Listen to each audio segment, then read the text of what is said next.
In this video, I'm going to be explaining how you can train strength and speed at the same time. Hello everybody, welcome to Boxing Science. A very common question that I receive is how to train strength and speed simultaneously. Now it's a very important area of this that boxers want to cover because they don't want to be feeling like they're working strength for too long because they don't want to be getting bigger, they don't want to be slowing down, they want to be fast and they want to be explosive. So it's how to train two different modalities at the same time.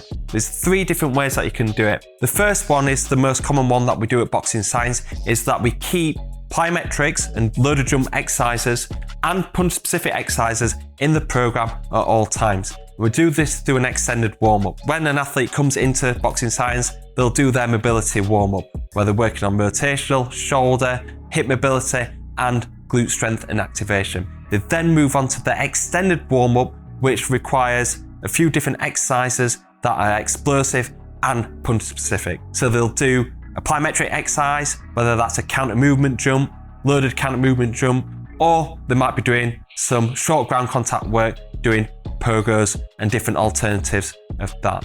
They then move on to a lateral movement exercise, such as like an ice skater and different variations of that, whether that's with the medicine ball or banded variation.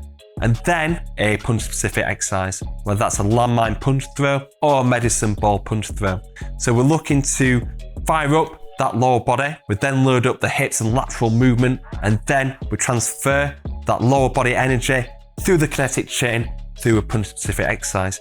Now keeping this in the program all the way through tops up that speed from the start of camp all the way through to fight night. I feel that this is a very useful and very important piece of our programming jigsaw. The second tip is complex or contrast training. This is where you can pair up a heavy loaded exercise with a light loaded, fast and powerful exercise. So this training tool utilizes a phenomenon called post-activation potentiation, which is PAP for short. So this is a very popular tool because we can work strength and speed at the same time, but it also helps enhance our performance on that speed exercise, which will help increase then physical adaptations for explosive performance. So the two different modalities that we do, we'll do complex training, which is where we're pairing the strength exercise, resting a minute to 2 minutes, and then performing the explosive exercise. So a typical combination would be the trap bar deadlift